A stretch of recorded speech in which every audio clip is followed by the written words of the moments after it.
In a reporter's life, as we're chasing down a bunch of stories, thousands in my career, that there is at least a handful where I've said to myself, this could make a great book. And it's almost a story that I never ended up telling.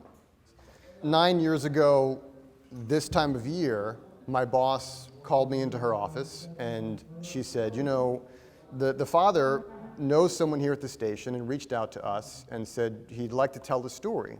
And I said, okay. And she's like, I want you to put it together for the upcoming ratings period that we have, which is usually in November for TV news.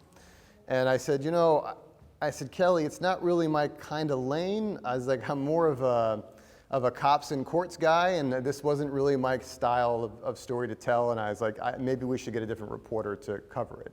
And she said, luckily I'm your boss and I don't have to care what you say.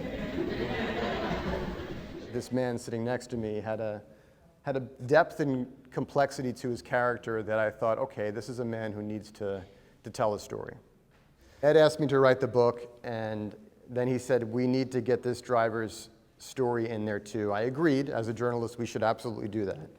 And we drove out to his house and we had that conversation. I brokered that interview, and I can tell you unequivocally, in all the thousands of interviews I've done in my life as a journalist, in 20 years in journalism, that interview was the most incredibly emotional, heartbreaking, crazy thing I've ever done professionally.